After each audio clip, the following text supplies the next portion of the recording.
Hello bachon, let's read the question. The question has a paragraph followed by two statements, that is statement 1 and statement 2 of the given four alternatives. Gives after the statement, choose the one that describe the statement. A thin air film is formed by putting the convex surface of plain convex lens over a plain glass plate. ठीक है, हमने क्या किया, एक plane glass के ऊपर एक plane convex lens रख दिया है जिस पर एक एयर की फिल्म है. With monochromatic light, this film gives an interference pattern due to light reflected from the top surface.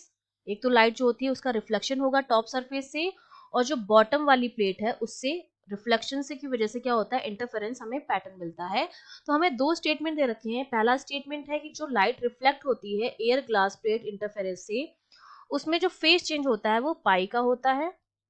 और दूसरा मुझे बताना है कि जो सेंटर ऑफ इंटरफेरेंस पैटर्न होगा वो क्या आएगा, हमारा डार्क होगा. तो दोनों स्टेटमेंट हमें बताने हैं कि ट्रू है या फॉल्स है.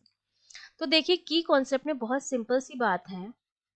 हमारे पास क्या है, दो तरह की प्लेट्स हैं. ठीक है, एक आपके पास एयर की प्लेट है और एक आपके पास ग्लास की प्लेट है. ठीक है, ये एक एयर की प्लेट हो गई और ये एक ग्लास की प्लेट हो गई. हम जानते हैं ग्लास जो होता है वो एयर के कंपेयर में क्या होता है, डेंसर होता है. तो एयर मेरी क्या होगी, रेयर हो गई. ठीक है, रेयर मीडियम हो गया ये मेरा.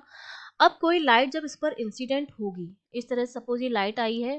ठीक है, अब क्या होगा, एक तो ये एयर की जो सरफेस है, ठीक है, उससे क्या हो जाएगी, रिफ्लेक्ट हो जाएगी. टॉप जो है वो कॉन्वेक्स से एक तो ये हो जाएगा इसका रिफ्लेक्टेड वेव, एक तो ये वाली आ जाएगी. दूसरा क्या होगा, जब ये जा रही है रेयर से डेंसर मीडियम में, तो इस तरह से एक तो इसका रिफ्लेक्शन होगा इस तरह से. ठीक है, अब हमें एक चीज ध्यान रखनी है कि कोई भी लाइट जब रिफ्लेक्ट होती है डेंसर से रेयर मीडियम में, ठीक है, जब डेंसर से रेयर मीडियम में रिफ्लेक्ट होती है तो कोई फेस चेंज नहीं होता है. जब डेंसर से रेयर में अगर रिफ्लेक्ट हो रही है तो नो फेस चेंज. ठीक है, लेकिन मतलब अगर रेयर की सरफेस से जाती है तब तो कोई फेस चेंज नहीं होता है. लेकिन जब रेयर से डेंसर में जाती है और तब अगर रिफ्लेक्शन होता है तो उसमें पाई का जो होता है वो फेस बनता है. ठीक है, तो एक तो आपके पास ये वाला पैटर्न हो जाएगा और दूसरा ये यहाँ से इस तरह से रिफ्लेक्ट होगी इस तरह से, और यहाँ पर ये इस तरह से बाहर आ जाएगी. ठीक है, तो इन दोनों जो वेव्स हमें बनी है, ये 1 और ये 2, इनके बीच में क्या होता है, इंटरफेरेंस होता है.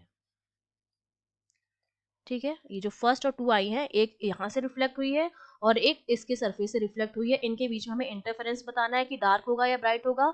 और एक हमें बताना है कि एयर ग्लास प्लेट जो है उससे जो लाइट रिफ्लेक्ट होती है उसके बीच में फेस चेंज कितना होगा. तो देखिए हमारी जो लाइट है, मैंने दोनों आपको रीजन बता दिए हैं. तो जो रिफ्लेक्ट हो रही है वो इस डेंसर मीडियम से हो रही है, किस में जा रही है, रेयर से डेंसर में जा रही है, एयर से ग्लास में जा रही है. तो फाई कितना चेंज होगा, पाई का चेंज होगा. तो इसका मतलब पहला जो स्टेटमेंट है वो बिल्कुल ट्रू है, क्योंकि हमारी जो लाइट है वो कहाँ से कहाँ जा रही है, रेयर से डेंसर मीडियम में जा रही है. और जब रेयर से डेंसर में रिफ्लेक्शन होता है तो फाई का चेंज होता है, क्योंकि एयर जो है वो रेयर है और ग्लास जो है वो क्या है, डेंसर है. तो पहला स्टेटमेंट हमारा ट्रू हो गया. सेकेंड स्टेटमेंट में हमें इंटरफेरेंस पैटर्न बताना है कि ब्राइट है या डार्क है. तो जो इंटरफेरेंस पैटर्न होता है वो डिपेंड करता है पाथ डिफरेंस पर. दोनों वेव्स के बीच में जो पाथ डिफरेंस होगा उस पर डिपेंड करता है. ठीक है, जो डेल्टा एक्स होता है. और जब कुछ इस तरह का रिफ्लेक्शन और रिफ्रैक्शन होता है तो जो पाथ डिफरेंस आता है दोनों वेव्स के बीच में वो आता है लैम्डा बाय 2. अगर हमारा पाथ जो है डिफरेंस वो एन लैम्डा के ऑर्डर का है तब तो हमारी बनती है ब्राइट फ्रिंज. और अगर हमारा path difference 2n-1 lambda by 2 के ऑर्डर का है तो हमारी बनती है डार्क फ्रिंज. तो दोनों के बीच में जो पार्ट डिफरेंस है वो लैम्डा बाई 2 आ रहा है, जो डार्क वाली के ऑर्डर का है. इसका मतलब जो पैटर्न बनेगा वो कैसा बनेगा, डार्क बनेगा. तो ये वाला भी क्या हो गया, ट्रू हो गया, क्योंकि क्या है, लैम्डा बाई 2 है. और लैम्डा बाई 2 जो है वो किस ऑर्डर का है, 2n-1 लैम्डा बाई 2 ऑर्डर का है. तो ये वाला स्टेटमेंट भी क्या हो गया, ट्रू हो गया. लेकिन दोनों स्टेटमेंट अलग अलग ट्रू है. सेकंड स्टेटमेंट फर्स्ट स्टेटमेंट का करेक्ट एक्सप्लेनेशन नहीं है. तो हमारा कौन सा ऑप्शन करेक्ट हो जाएगा, हमारा सी ऑप्शन करेक्ट हो जाएगा, that both are correct but statement 2 is not the correct explanation of statement 1. I hope you understood well. All the best.